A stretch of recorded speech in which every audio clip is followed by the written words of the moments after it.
Lucas 11, dice la palabra de Dios así: aconteció que estaba Jesús orando en un lugar, y cuando terminó, uno de sus discípulos le dijo: Señor, enséñanos a orar, como también Juan enseñó a sus discípulos.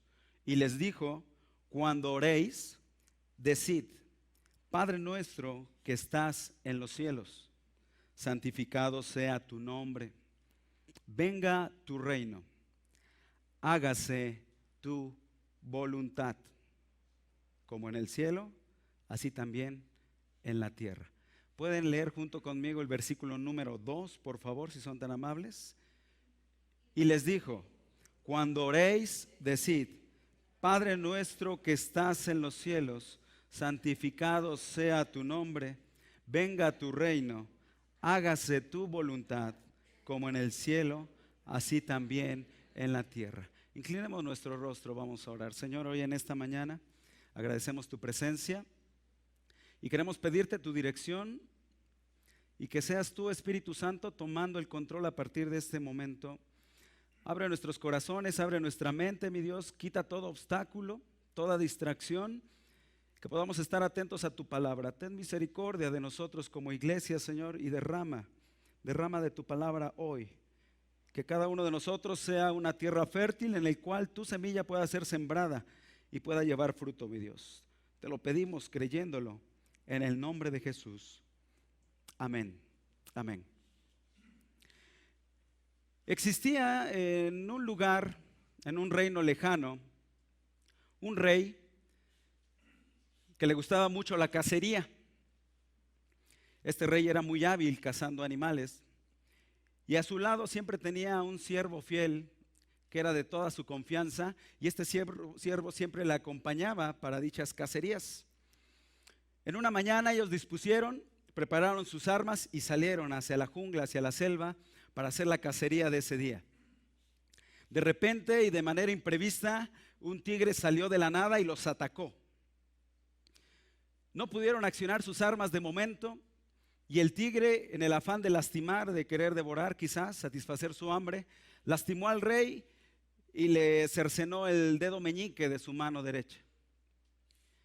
El siervo, como pudo, se recuperó, hizo un par de disparos y ahuyentó al tigre, pero lamentablemente el rey ya estaba herido. Y el siervo le dijo: ¿estás bien? No, señor. Le dijo: sí, pero estoy herido. ¿Cómo es posible que pasara esto? Y el siervo le dijo: es que es la voluntad de Dios que suceda. Esto le cayó como un balde de agua fría al rey, y se enojó a tal grado que castigó a su siervo y lo mandó a uno de sus calabozos más recónditos, más lejanos, más oscuros, más fríos, a manera de castigo, porque él no podía aceptar que eso fuera la voluntad de Dios. ¿Cómo iba a ser la voluntad de Dios que él fuera lastimado? Pasó el tiempo, pasaron las semanas, el siervo seguía en la cárcel, seguía en el calabozo, y el rey, físicamente ya recuperado, decidió salir a cazar nuevamente. Pero como no le tenía confianza a nadie más, salió solo. Nuevamente se adentró en los terrenos desconocidos, y en esta ocasión salió una tribu desconocida para él hasta ese momento, un grupo de gente que tenía por costumbre ofrecer sacrificios humanos a sus dioses. Lo hicieron preso, se lo llevaron a su aldea, y cuando llegó el brujo, el líder espiritual de ellos, empezó a examinarlo, y de repente les dijo: señores, tranquilos, esta persona no la podemos ofrecer en sacrificio, porque es una persona que está dañada, le hace falta un dedo, y nuestros dioses no van a aceptar una ofrenda así. Así es que dejémoslo libre. Y dejaron ir al rey. El rey comprendió hasta ese momento por qué había sido la voluntad de Dios que le pasara. En ese mismo instante regresó a su reino, fue al calabozo a donde había puesto a su siervo, le abrió, lo hizo salir y le dijo: tenías razón, era la voluntad de Dios que me pasara esto, porque al estar yo sin un dedo no fui sacrificado. Y el siervo le decía: así es, el Señor siempre tiene la razón, Él nunca se equivoca. Y el rey le dijo: pero yo todavía tengo una duda. ¿Cómo es que Dios permitió que todos estos días tú sufrieras ahí en el calabozo metido, sufriendo? ¿Era la voluntad de Dios que tú sufrieras así? Y el siervo le dijo, sí, porque has de saber, oh rey, que si yo hubiera salido contigo ese día, y si la tribu nos hubiera casado a los dos, a ti te hubiera dejado libre, pero a mí me hubieran matado, porque yo estaba completo. Dios nunca se equivoca. El título del mensaje de esta mañana es Aceptando la voluntad de Dios. Nosotros como cristianos, los que tenemos ya el privilegio de conocer a Dios, de haberlo aceptado en nuestro corazón, sabemos que la voluntad de Dios es lo mejor para nuestras vidas, ¿no es así? La voluntad de Dios es lo mejor para nuestras vidas.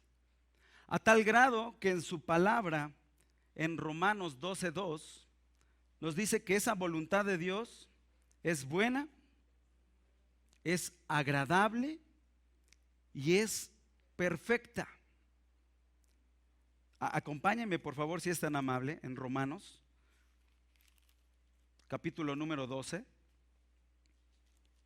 versículo número 2. Dice, no os conforméis a este siglo, sino transformaos por medio de la renovación de vuestro de vuestro entendimiento, para que comprobéis cuál sea la buena voluntad de Dios, agradable y perfecta. La voluntad de Dios es buena, agradable y perfecta. Pero cuando las cosas no salen como nosotros deseamos, cuando la situación no es favorable a nuestra voluntad y todo a nuestro alrededor se torna oscuro y todo se derrumba, qué difícil resulta reconocer que la voluntad de Dios es buena, agradable y perfecta.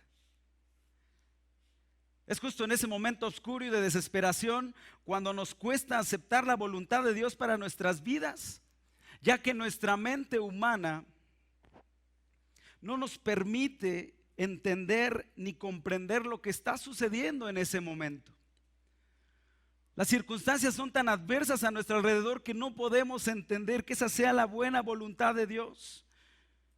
Y nuestra carne, nuestro ser nos empieza a hacer cuestionamientos. Porque somos carne, somos gente débil sin Dios. Y cuando nuestra carne, en nuestro discernimiento, usted y yo nos apoyamos, no podemos entender lo que está sucediendo a nuestro alrededor.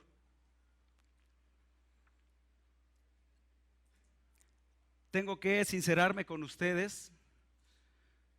Este es uno de los mensajes más difíciles que me ha tocado compartir.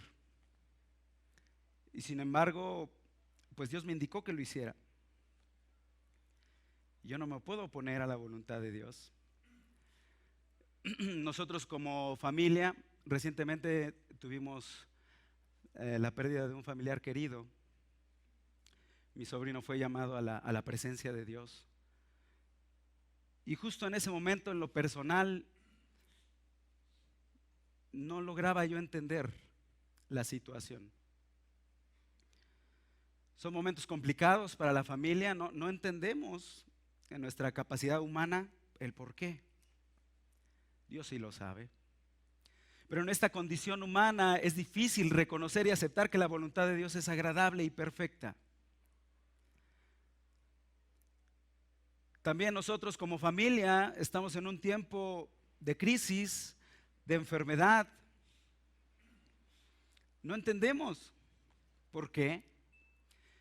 Y yo sé que muchas familias aquí hoy presentes están pasando por lo mismo.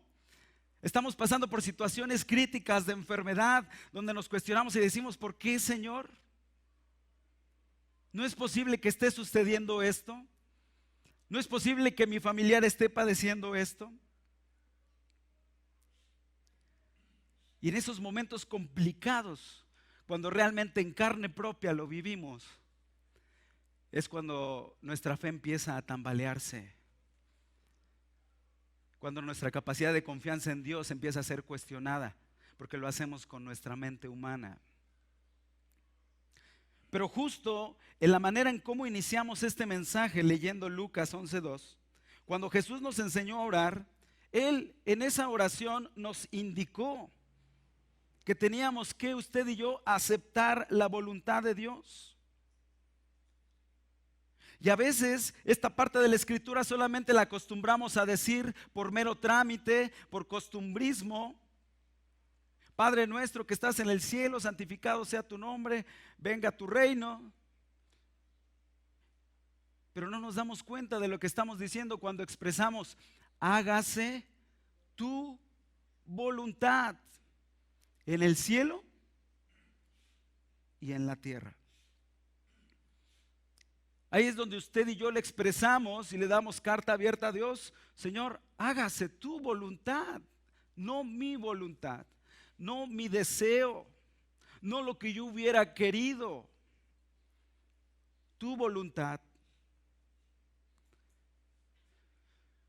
Nuestro Señor Jesucristo, cuando estuvo aquí en la tierra, en su condición de hombre, no en su condición celestial, porque Él estuvo aquí como hombre, padeció de todos los sentimientos encontrados. Él estuvo triste, Él estuvo gozoso, Él estuvo enojado, Él estuvo angustiado. Y nuestro Señor Jesucristo se enfrentó a esa misma situación con su Padre cuando Jesús estaba sabedor de lo que le venía enfrente, de todo lo que Él iba a sufrir por su pecado y por mi pecado, por la manera en cómo él iba a ser maltratado, iba a ser escupido, iba a ser deformado su cuerpo, iba a ser triturado. Él sintió temor, Él sintió angustia, a tal grado que la petición con su Padre era: Señor, pasa de mí esta copa, pasa de mí este evento, que no suceda. Acompáñame por favor a Lucas capítulo 22. Yo quisiera pedirle que si en esta mañana usted está tomando nota, lo pudiera hacer para que después en casa lo pudiera analizar con más calma. Lucas 22:42. Nuestro Señor Jesús estaba orando en Getsemaní y Él sabía que esa era la última noche que iba a tener con sus discípulos.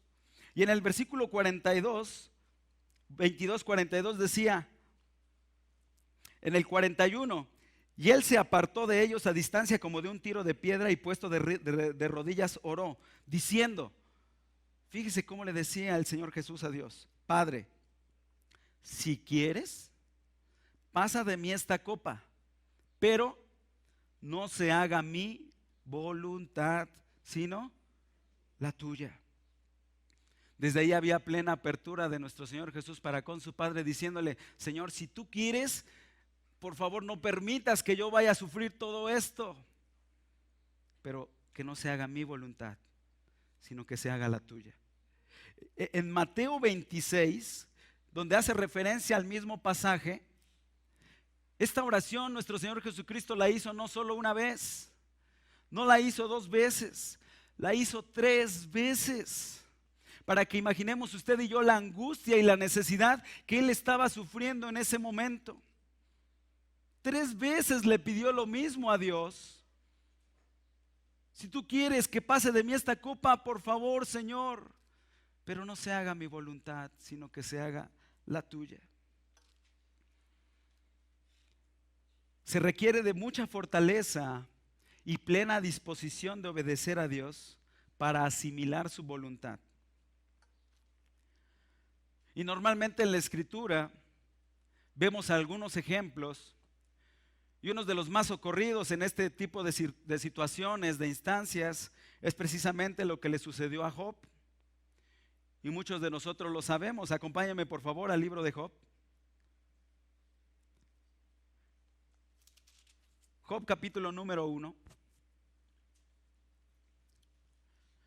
Cuando usted y yo seguimos a Dios y somos fieles a Dios y le servimos a Dios y le amamos con todo nuestro corazón, eso no nos hace exentos de tener que pasar tribulaciones o tener que pasar circunstancias difíciles. Si cuando usted aceptó al Señor y le dijeron que a partir de ahí la vida iba a ser color de rosa, déjeme decirle que le mintieron. Somos seres humanos y como tales estamos expuestos a sufrir. En Job capítulo 1, versículo número 8, vemos lo que era Job para Dios. ¿En qué situación tenía Dios a Job?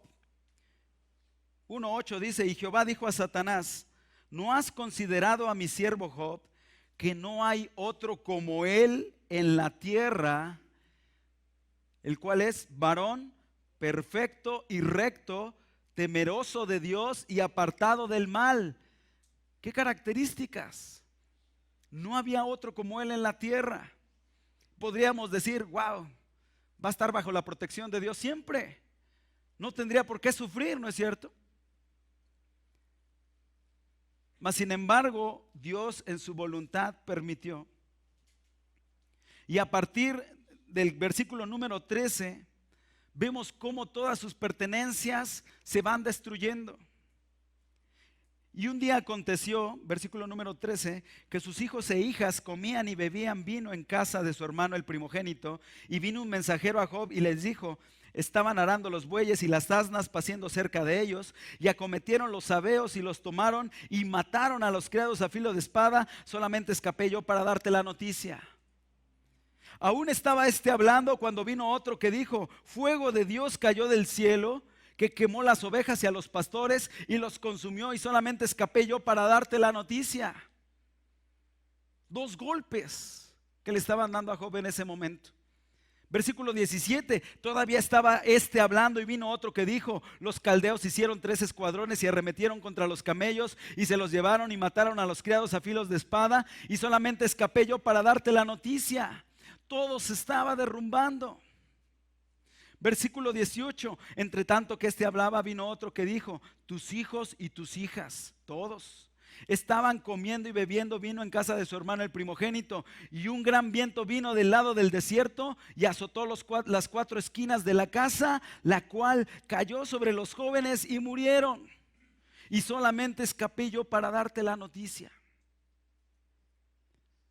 ¿Qué hubiéramos hecho usted y yo?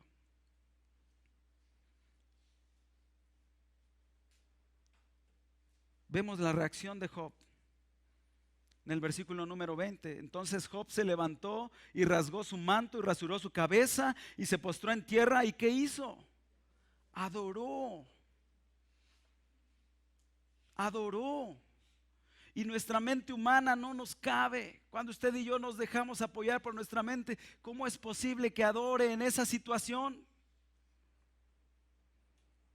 Y dijo: desnudo salí del vientre de mi madre y desnudo volveré allá. Jehová dio y Jehová quitó. Sea el nombre de Jehová bendito. Y en todo esto no pecó Job ni atribuyó a Dios despropósito alguno. Jehová dio y Jehová quitó. Sea el nombre de Jehová bendito. Cuando alguien se atreve a decir estas palabras en un momento de aflicción, créame que tiene la fortaleza de Dios sin duda alguna. No es fácil hacerlo. Pero vemos en este ejemplo cómo alguien que era temeroso, perfecto delante de Dios, sufrió esta calamidad. Y en medio de las circunstancias él adoró. Un ejemplo en el Nuevo Testamento lo vemos en el libro de los Hechos, si son tan amables de acompañarme. Libro de Hechos, capítulo número 16. Hechos en el Nuevo Testamento, capítulo número 16. Pablo y Silas estaban predicando la palabra de Dios, estaban haciendo lo correcto delante de Dios y fueron a una ciudad llamada en Filipos, ubicada en Filipos, en donde estaban compartiendo la palabra de Dios. No estaban haciendo nada malo, no estaban pecando, estaban alineándose a lo que Dios quería, pero aún así sufrieron adversidad. Vemos que a partir del versículo número 17, había una persona que tenía un espíritu de adivinación y constantemente les estaba molestando a Pablo y Silas. Y esta persona, dice el versículo número 18, y esto lo hacía por muchos días, mas desagradando a Pablo, este se volvió y dijo al espíritu: te mando en el nombre de Jesucristo que salgas de ella, y salió en aquella misma hora. Versículo 19, pero viendo sus amos que había salido la esperanza de su ganancia, porque utilizaban a esta persona para ganar dinero, prendieron a Pablo y a Silas y los trajeron al foro ante las autoridades. ¿Hicieron algo malo? No. Y el versículo 22 dice: y se agolpó el pueblo contra ellos, y los magistrados, rasgándole las ropas, ordenaron azotarle con varas, sin su ropa, con varas. Si alguna vez alguien lo corrigió con varas, su papá o su mamá, sabrá a los que nos referimos. Porque esos jóvenes de hoy en día, aunque a lo mejor ya no se ve, a nosotros sí nos tocó. Y una vara duele. Ordenaron azotarles con varas. Y después de haberles azotado, ¿cómo? ¿Poquito? ¿2 golpecitos? Mucho. Después de haberlos azotado mucho, quiero que imaginen la piel de estas 2 personas, ¿cómo quedó? Los echaron en la cárcel. Después de haberlos golpeado, nadie los curó. Nadie les puso su pomadita, nadie les puso algo para mitigar el dolor. Así los enviaron a la cárcel, mandando al carcelero que los guardase con seguridad, el cual, recibido este mandato, los metió ¿en dónde? En el calabozo de más adentro, y todavía les aseguró los pies con el cepo. ¿Qué hubiéramos hecho usted y yo? Señor, pero estaba yo compartiendo tu palabra, ahuyenté a los demonios en tu nombre, ¿por qué permites esto? Y nuestra mente, insisto, humana empieza a cavilar y empieza a decir y empieza a dar vueltas, y es donde el enemigo también aprovecha y empieza a meter ideas. Ellos no tuvieron esta reacción con Dios. El versículo 25 dice: pero a medianoche, con todo y sus heridas, en el calabozo más hondo, con el frío que usted se pudiera imaginar, ¿qué estaban haciendo? Estaban orando. Pablo y Silas, y no solamente oraban, ¿qué hacían? Cantaban himnos a Dios, y los presos los oían. Y usted y yo conocemos el resto de la historia. Vino un temblor y todos fueron libres, mas sin embargo nadie escapó. Y eso fue oportunidad para que ellos pudieran compartir la palabra al carcelero, y él y toda su familia fueron salvos. ¿Había un propósito? Era la voluntad de Dios. Pero en ese momento ellos no lo entendían. Así como nosotros no lo entendemos quizás en el momento de la angustia, en el momento de la desesperación. E incluso nos empezamos a cuestionar nosotros mismos, que es parte de lo que el enemigo aprovecha, y nos empezamos a decir: ¿acaso no tuve suficiente fe? ¿Acaso no hice lo necesario? Pero déjeme decirle en esta mañana que la fe está sujeta a la voluntad de Dios. Nuestra fe no debemos de caer en el error de que sea una osadía, un atrevimiento de nuestra parte de decir: yo decreto, yo declaro, porque entonces estamos diciendo mi deseo es, yo quiero. Y entonces nos estamos haciendo a un lado la voluntad de Dios. No es que nuestra fe haya fallado, es que simple y sencillamente Dios tenía otro plan en ese momento.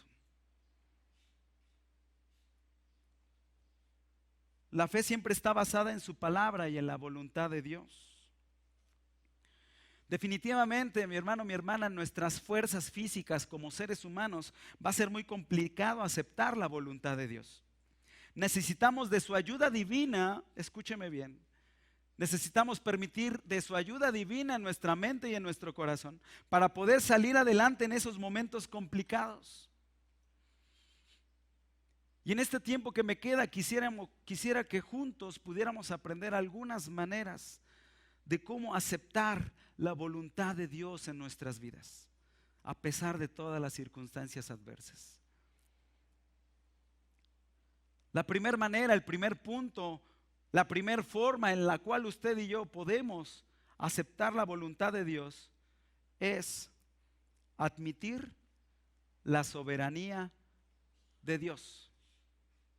Reconocer la soberanía de Dios. Nuestro Dios es eterno. Él, antes de que usted y yo existiéramos, Él ya existía.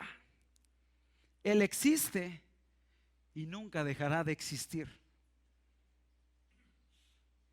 Nuestro Dios es todopoderoso. Nuestro Dios es omnisciente. Él todo lo sabe. Vaya midiendo la magnitud de nuestro Dios. Nuestro Dios es omnipresente. Él está en todo lugar. Nuestro Dios es soberano y Él es la máxima autoridad. Y Él es nuestro creador. Él nos hizo. Y quiero que usted y yo me acompañen en esta imagen. Usted y yo aquí en esta tierra.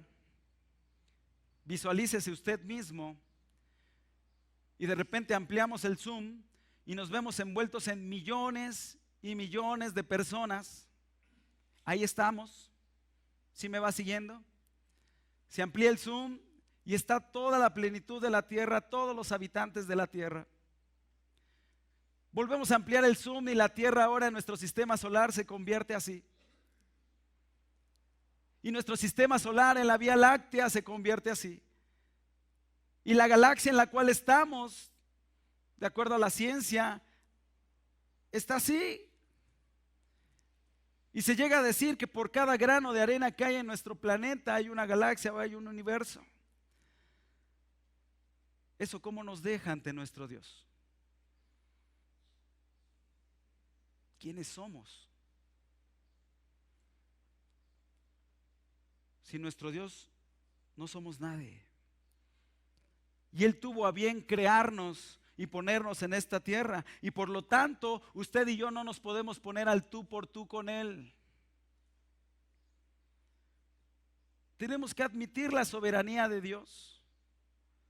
Acompáñame a Romanos, por favor. Capítulo número 9. Romanos capítulo número 9, versículo número 20.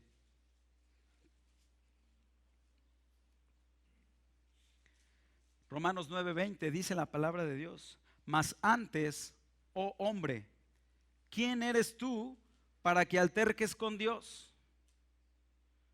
Dirá el vaso de barro al que lo formó: ¿por qué me has hecho así? ¿Podrá el barro decirle a su creador, reclamarle? Nosotros no podemos reclamarle a nuestro creador. ¿O no tiene potestad el alfarero sobre el barro para hacer de la misma masa un vaso para honra y otro para deshonra? El creador tiene la designación que Él quiera, porque Él es soberano. Y usted y yo no podemos cuestionar a Dios. Pero insisto, eso no podemos hacerlo y reconocerlo en nuestras fuerzas. Necesitamos de su Espíritu, necesitamos de su presencia en nuestras vidas para tener la fortaleza necesaria. Él hace todas las cosas de acuerdo a su voluntad. De acuerdo a su voluntad. Acompáñame por favor a Efesios, capítulo número 1.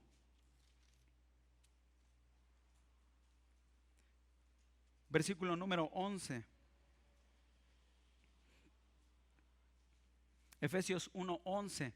Dice la palabra de Dios: en Él asimismo tuvimos herencia, habiendo sido predestinados conforme al propósito de ¿quién? Del que hace todas las cosas según el designio de su voluntad.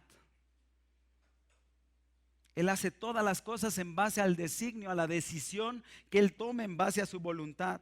Todo se rige en base a su autoridad de decisión. Él tiene la capacidad de decidir. En Romanos, Acompáñeme, por favor. Es importante que usted y yo veamos que todo esto viene en la palabra de Dios. En Romanos capítulo número 9, versículo número 15, dice, pues a Moisés dice, son palabras de Dios, tendré misericordia, ¿cómo dice? Del que yo tenga misericordia. Él lo decide. Y me compadeceré del que yo me compadezca. No es nuestra decisión, es la decisión que Él tome allá arriba en su soberanía. Es lo que usted y yo tenemos que reconocer. Vemos el ejemplo en Mateo 8. Acompáñeme, por favor. Yo sé que hoy está usando su Biblia como nunca antes lo había hecho, pero es necesario que veamos que está escrito en la palabra. Mateo 8, versículo 1 al 3, este ejemplo de cómo Dios tuvo misericordia. Cuando descendió Jesús del monte, le seguía mucha gente. Y he aquí vino un leproso y se postró ante él, es decir, se humilló delante de él, diciendo, le dijo, sáname. Le dijo, ten misericordia. Mira cómo está mi condición. ¿Qué fue lo primero que le dijo el leproso? Si quieres, puedes limpiarme. ¿Tenía poca fe? Pregunto, ¿tenía poca fe? Él sabía que si Dios quería, Él lo podía limpiar. Pero más sin embargo antepuso que primero la voluntad de en ese momento de Jesús, que es la voluntad de Dios hoy en día. Si tú quieres, puedes sanarme. Si usted y yo oramos en esa adversidad que usted está haciendo y si le decimos, si tú quieres, Él lo puede hacer. Sin duda Él lo puede hacer, pero solamente si Él quiere. Él siempre contesta nuestras oraciones, siempre contesta nuestras oraciones. Pero esa respuesta puede ser de tres formas y no deja de ser una respuesta. Puede ser un sí, puede ser un no y puede decir, no es el momento, espera. Y Dios responde.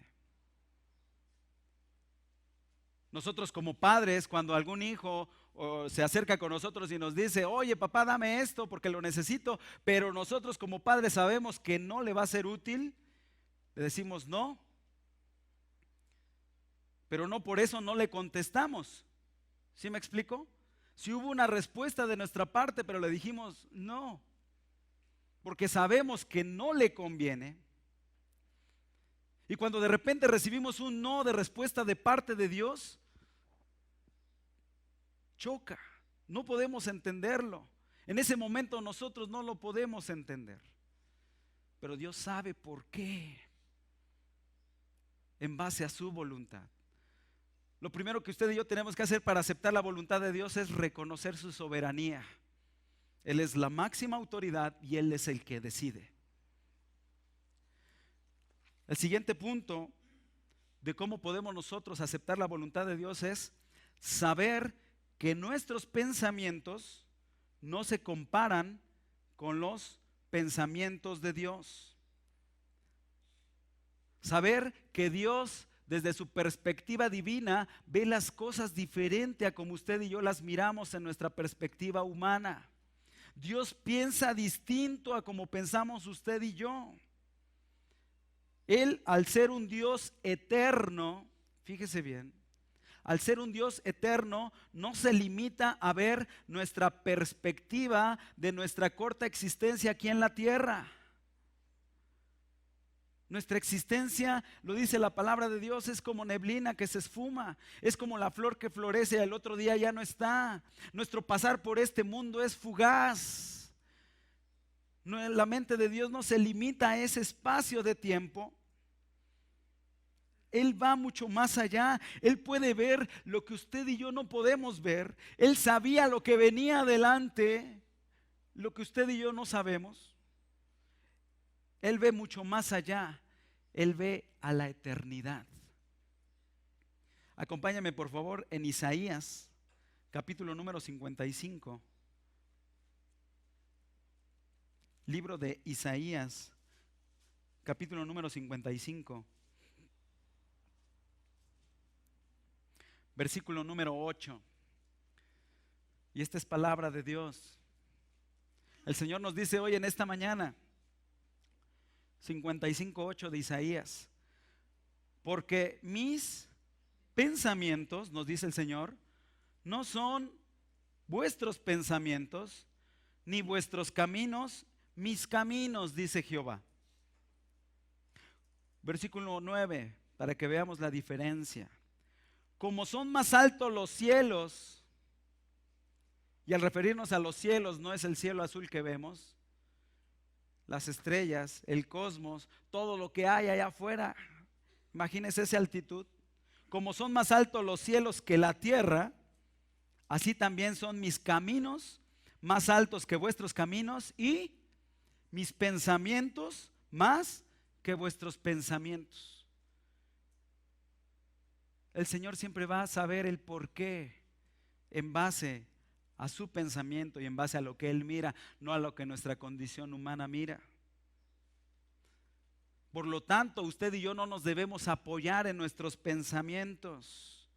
Como lo dice Proverbios 3:5, no te apoyes en tu propia prudencia. No te apoyes en tu propia prudencia. No hagamos el esfuerzo de hacer el ejercicio mental y de buscar en nuestra mente el por qué. Y de repente la ciencia nos pondrá a poder opciones y le pondrá nombres a nuestra adversidad, la psicología, etcétera. Pero la mente humana queda totalmente reducida a nada ante el pensamiento de nuestro Creador, que es soberano. La segunda manera en la cual usted y yo vamos a poder aceptar la voluntad de Dios es saber que nuestros pensamientos no se comparan con los pensamientos de Dios. La tercera manera en cómo yo puedo aceptar la voluntad de Dios en mi vida, y escríbalo por favor si lo está haciendo, es saber que Dios tiene un plan perfecto para cada uno de nosotros. Dios tiene un plan perfecto para cada uno de nosotros. Y ese plan Él sabe cuándo inicia y cuándo termina. Y es un plan perfecto. Dios no se equivoca.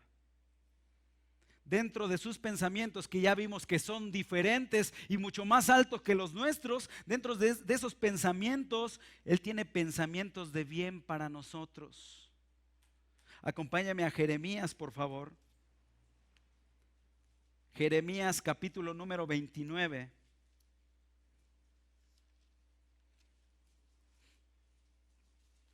Jeremías 29:11. Dice la palabra de Dios: porque yo sé los pensamientos que tengo acerca de vosotros, nos dice el Señor. Dice Jehová, y esos pensamientos son de paz y no de mal, para daros el fin que esperáis. Los pensamientos de Dios para nosotros son de paz. Y en Romanos, no vaya usted allá, pero ahí también nos dice que todas las cosas nos ayudan para bien, pero no en nuestra mentalidad humana, sino en la perspectiva de Dios.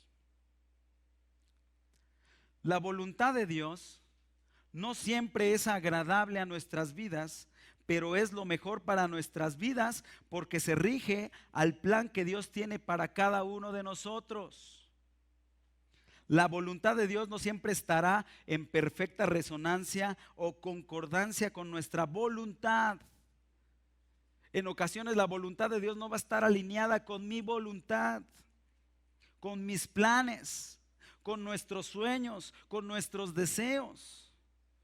La voluntad de Dios está en perfecta concordancia con el plan perfecto que Dios ha establecido para cada uno de nosotros. ¿Cuántos saben que Dios tiene un plan perfecto para su vida? Él tiene todo bajo control. Y a manera de testimonio, mi sobrino tuvo la oportunidad de ponerse a cuentas con Dios. Ese era el plan perfecto de Dios. Y él pudo obtener en Dios la mayor victoria de su vida.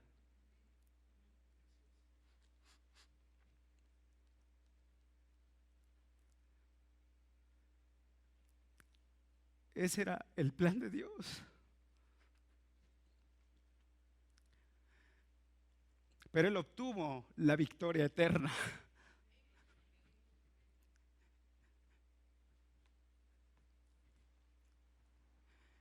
El enemigo no pudo.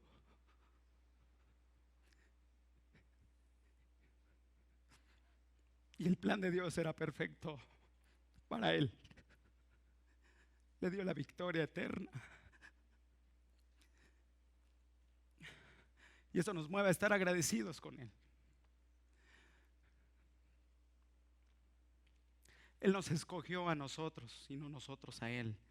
Y desde el vientre de nuestra madre, Él tiene un plan perfecto para su vida, para mi vida. Él nos conoce desde el vientre de nuestra madre y Él sabía que somos apartados para Él. Y Él tiene un plan perfecto para cada uno de nosotros.